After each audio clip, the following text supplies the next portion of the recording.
মণ্ডলী, আপনারা দেখছেন মক্কা মিউজিয়াম। হুদাইবিয়া রোডে অবস্থিত মক্কা মিউজিয়ামের এই ভবনটিকে বর্তমান বাদশাহ আধুনিকায়ন করেছেন, পরিণত করেছেন নয়নাভিরাম এক স্থাপনায়। এই মক্কা মিউজিয়ামে সংরক্ষণ করা হয়েছে মক্কা মুআজ্জামা ও মদিনা মুনাওয়ারার অনেক পুরনো স্মৃতি। প্রিয় দর্শক শ্রোতা, কি কি স্মৃতির সমারোহ এখানে রয়েছে, আসুন তা একে একে আমরা দেখার চেষ্টা করি। দর্শকবৃন্দ, দেখতে পাচ্ছেন পবিত্র কাবা শরীফের দরজা। এই দরজাটি 1363 হিজরি সাল পর্যন্ত খানায়ে কাবায় স্থাপিত ছিল। অতঃপর 1363 হিজরিতে বাদশাহ আব্দুল আজিজ এটাকে পরিবর্তন করে বর্তমান দরজাটি স্থাপন করেন। এরপর থেকে এই পুরনো দরজাটি এই মক্কা মিউজিয়ামে সংরক্ষণ করা হচ্ছে। দরজাটি কাঠের তৈরি হলেও বাহিরে স্বর্ণের পাত দিয়ে মোড়ানো রয়েছে। স্বর্ণের পাতের উপর খোদাই করে কোরআনের আয়াত লেখা রয়েছে আল্লাহর নাম। এই দরজাতে লেখা রয়েছে কুল ইয়া ইবাদিয়াল্লাযীনা আসরাফু আলা আনফুসিহিম লা তাকনাতু মির রাহমাতিল্লাহ। আয়াতের মর্মার্থ হল, হে আমার গুনাহগার বান্দাগণ, তোমরা আমার রহমত থেকে নিরাশ হও না। আল্লাহ তোমাদের সকল গুনাহ ক্ষমা করে দিবেন। তিনি তো ক্ষমাশীল ও পরম দয়ালু। তাই তো কাবার দরজার সামনে দাঁড়িয়ে কাঁদলে আল্লাহ ক্ষমা প্রার্থীকে ক্ষমা করে দেন। এখন আপনারা দেখছেন কাবা ঘরের গিলাফ, নামাজের মুসল্লা, কার্পেট, দরজার পর্দা ইত্যাদি তৈরি করার দৃশ্য। বছর ভরে দক্ষ কারিগরেরা স্বর্ণের পানিতে ধোয়া খুব দামি ও মজবুত সুতা দিয়ে অত্যন্ত যত্নের সাথে এগুলো তৈরি করে থাকেন। এই কারখানাতেই এগুলো তৈরি হয়। এসব হস্তশিল্পীদের হাতের তৈরি একটি কারুকার্য। এটা সবুজ জমির উপর জেরিন হরফে লেখা কোরআনের আয়াত। এখন যেটি দেখা যাচ্ছে তা হল কাবার দরজার পর্দা। মুলতাজামের পাশে দরজার উপর দিয়ে এই পর্দাটি লটকানো থাকে। কালো কাপড়ের উপর সোনালী জরির কারুকার্য খচিত বিভিন্ন আয়াতে কারিমা লেখা রয়েছে। এতে আল্লাহর নাম ও বিসমিল্লাহ লেখা রয়েছে পর্দাটির গায়ে। যেমন একটি আয়াত পর্দাটির নিচের অংশে পিতলের পাতের উপর লেখা রয়েছে ইন্না আউওয়ালা বাইতিন উযিআ লিন-নাস লাল্লাযী বিবাক্কাতা মুবারাকান ওয়া হুদাল লিল আলামিন। অর্থাৎ মানুষের বরকত ও হেদায়েতের জন্য মক্কায় যে ঘরটি বানানো হয়েছে সেটি হল পৃথিবীর বুকে প্রথম ঘর। আরও লেখা রয়েছে কত সালে পর্দাটি বানানো হয়েছিল, সেই সাল ও তারিখ। এই মিউজিয়ামে পর্দাটি সংরক্ষণ করা হয়েছে 1119 হিজরিতে। যে দরজাটি দেখা যাচ্ছে সেটিও কাবা ঘরের অনেক পুরনো একটি দরজা। এখন দেখছেন রূপোর তৈরি গোলাকার ফ্রেম। এই ফ্রেমের মাঝেই হজরে আসওয়াদ অর্থাৎ কালো পাথর স্থাপন করে কাবা ঘরে লাগানো হয়, যে পাথরের গায়ে মানুষ চুমু এঁকে দেয়। এটা হলো কাঠের মিম্বার, যাতে দাঁড়িয়ে খতিব সাহেব খুতবা প্রদান করেন। মিম্বারটি 984 হিজরিতে এই মিউজিয়ামে আনা হয়েছে এবং এখনো পর্যন্ত সংরক্ষিত আছে।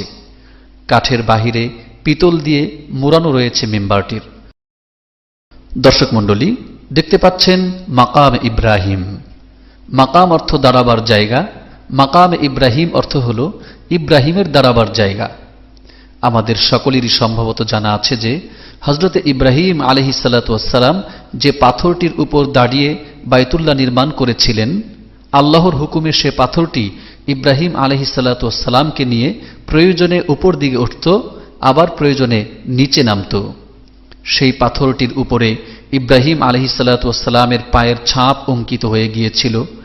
সে পাথরটির পরিবর্তিত নাম মাকাম ইব্রাহিম। ইব্রাহিম আলাইহিসসালাতু ওয়াসসালামের সেই পায়ের ছাপকে রূপো দিয়ে বাঁধাই করে রাখা হয়েছে। পিতলের জালির মধ্যে সেটা সংরক্ষিত আছে। এখন দেখা যাচ্ছে স্বর্ণ দিয়ে মোড়ানো মিনারের উপরের অংশ। এটাও মিনারের উপরের অংশ, যা স্বর্ণ দিয়ে মোড়ানো। 984 হিজরির পূর্বে এই মিনারগুলো বাইতুল্লাহর আশেপাশে ছিল। দর্শক মণ্ডলী, এখন দেখা যাচ্ছে মিজাবে রহমত। পবিত্র কাবা ঘরের ছাদের পানি এখান দিয়েই গড়িয়ে পড়ে। এটা স্বর্ণ দিয়ে তৈরি। মিজাবে রহমতের নিচে দাঁড়িয়ে দোয়া করলে তা কবুল হয়ে যায়। বৃষ্টি হলে এই মিজাবে রহমত দিয়ে গড়িয়ে পড়া পানির কিছু অংশ সংগ্রহ করার জন্য মানুষেরা খুব ব্যস্ত হয়ে পড়ে। প্রচণ্ড ভিড় হয় তখন। এটা হলো কাবা ঘরের তালা। একসময় এরকমই ছিল। তালাটাই শুধু দেখা যাচ্ছে, চাবির কোনো সন্ধান পাওয়া যায়নি। এখন দেখছেন কাবা ঘরের খুঁটি। জিব্রাইল আলাইহিসসালাতু ওয়াসসালাম যে পাথরটি কেটে দিয়েছিলেন এবং ইব্রাহিম আলাইহিসসালাতু ওয়াসসালাম তা বসিয়েছিলেন, এটাই হলো সেই পাথর। খিলাফতে উসমানিয়ার শেষ সুলতান তৃতীয় মোরাদের ছবি এটা। এখন যেটি দেখা যাচ্ছে কাবা ঘরের দরজার উপরের একটি স্মৃতিফলক। এটা দরজার উপরে এটা লাগানো ছিল। ফলকটিতে সূরায়ে ইখলাস লেখা রয়েছে। 1073 হিজরিতে এই ফলকটি কাবা ঘরের দরজা থেকে এনে এখানে সংরক্ষণ করা হয়েছে। এই কালো পাথরটি আব্বাসীয় খলিফা আবু জাফর আল মানসুর আল মুনতাসির বিল্লাহ 631 হিজরিতে কাবা ঘরের পাশে হেরেম শরীফের দরজায় স্থাপন করেছিলেন। এটি একটি শিলালিপি। শিলালিপিটি আব্বাসীয় খলিফা আবু সাইদ জকমক 852 হিজরিতে হেরেম শরীফে স্থাপন করেছিলেন। এখন দেখা যাচ্ছে হাতের লেখা ও হাতে আঁকা নকশা বিশিষ্ট একটি তাফসির গ্রন্থ, যার নাম তাফসিরে বাইজাবি।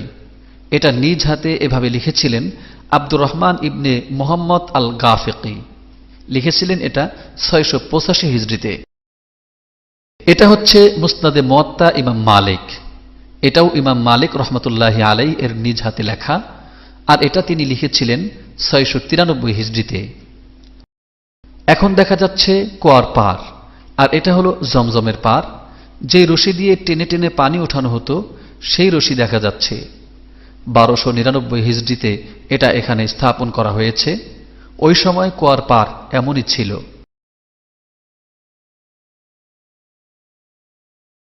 চেইন কাপে রশি লাগিয়ে টেনে টেনে পানি তুলে বিতরণ করা হতো।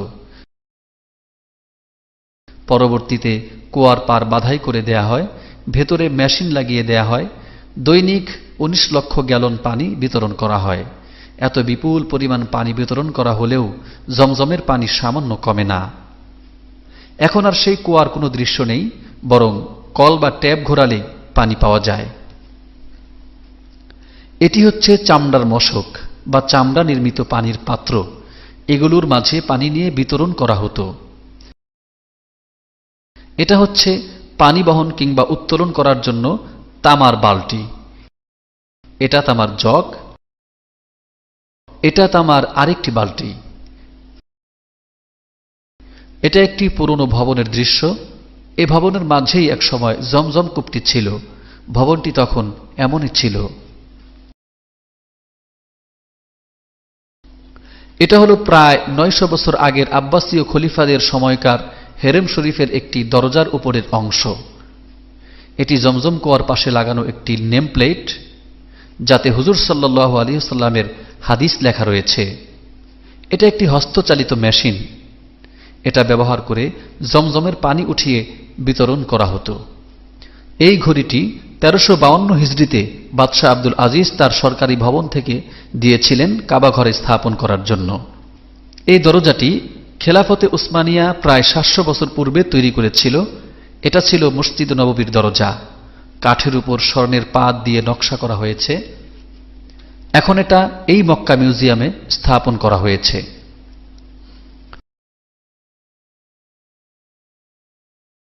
এই ঘড়িটি খেলাফতে উসমানিয়ার শেষ সুলতান মুরাদ মসজিদ নববীর জন্য দান করেছিলেন। এটি হচ্ছে মসজিদ নববীর মিনারের মাথা। এখন দেখছেন বর্তমান মসজিদ নববীর উপরের দৃশ্য। যে গম্বুজগুলো দেখা যাচ্ছে, আলো বাতাসের জন্য বৈদ্যুতিক সাহায্যে প্রয়োজনে এগুলো সরানো যায়। মসজিদ নববীর ছাদ এবং মিনার দেখছেন আপনারা, এগুলো হলো বৈদ্যুতিক ছাতা। বিদ্যুতের সাহায্যে এগুলো মেলে ধরা যায়, প্রয়োজনে আবার গুছিয়ে রাখা যায়। মসজিদ নববীর এই অংশটুকু নবীজি সাল্লাল্লাহু আলাইহি ওয়াসাল্লাম সাহাবায়ে কেরামকে সাথে নিয়ে তৈরি করেছিলেন। এটা হলো মিম্বারে নববী সাল্লাল্লাহু আলাইহি ওয়াসাল্লাম। নবীজির মিম্বারের দরজা তালাবদ্ধ অবস্থায় দেখা যাচ্ছে। এই দরজায় দাঁড়িয়ে সাহাবায়ে কেরাম জুমআর দিন খুতবা দিতেন। সে মিম্বার এখন এই মক্কা মিউজিয়ামে সংরক্ষিত আছে।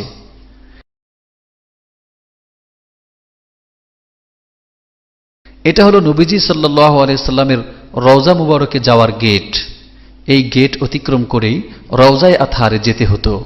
খেলাফতে উসমানিয়ার সময় এটা এখানে স্থাপন করা হয়েছে। এগুলো কিছু স্বর্ণের বাটি, জমজমের পানি পান করার জন্য তখনকার বাদশাহ এগুলো তৈরি করে দিয়েছিলেন। আপনারা দেখছেন খেলাফতে উসমানিয়ার সময়কার প্রচলিত কিছু স্বর্ণমুদ্রা ও রৌপ্য মুদ্রা। এগুলোই তখন ব্যবহার করা হতো, কাগজের নোট তখন ছিল না। এটা হচ্ছে মসজিদ নববীর স্বর্ণ মোড়ানো মিনারের মাথা, অন্য ডিজাইনের আরেকটি স্বর্ণ মোড়ানো মিনারের মাথা। এটা মসজিদ নববীর ভেতরের বাতি, এগুলোর মাঝে জাইতুন ভরে আলো জ্বালানো হতো। এগুলো হলো কাঠের কারুকার্য। মসজিদে নববীর ভেতরে দেয়ালে দরজায় এগুলো লাগানো ছিল। এটাও মসজিদে নববীর ভেতরের একটি বাতি, এগুলোর ভিতরে জাইতুন তেলের আলো জ্বলত। সম্মানিত দর্শকবৃন্দ, এখন দেখছেন মেহরাবে নববী। নবীজি সাল্লাল্লাহু আলাইহি ওয়াসাল্লাম এই মেহরাবে দাঁড়িয়েই ইমামতি করেছেন। খোলাফায়ে রাশেদিনও এখানে দাঁড়িয়েই নামাজ পড়িয়েছিলেন। মসজিদে নববীর মাঝে আজও এই মেহরাব স্থাপিত আছে।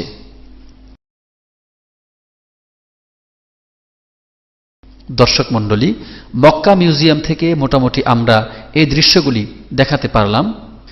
নবীজি সাল্লাল্লাহু আলাইহি ওয়াসাল্লামের চরণ ধুলি মাখা মক্কা মদিনার এসব স্মৃতিগুলি মন্থন করে কিছুটা হলেও হৃদয়ে আপনারা তৃপ্তির সন্ধান পাবেন বলে আমরা আশাবাদী।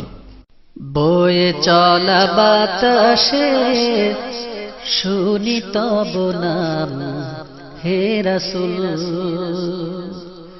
আকাশের তারকা পূর্ণিমা চাঁদ তব প্রেমে মাসে